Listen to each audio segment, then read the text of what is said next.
Enlightenment awaits, and it's just a flash away. What's the enlightening question of the day?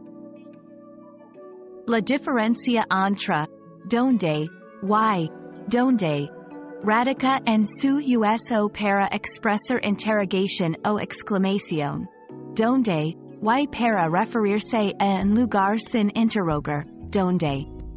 Utiliza donde en preguntas, ya sean directas o indirectas. Donde está mi libro? O no sé dónde está mi libro. Por otro lado, donde se usa para indicar lugar en una oración afirmativa.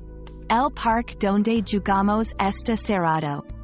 Este conocimiento te ayudará a mejorar tu comprensión y escritura en español.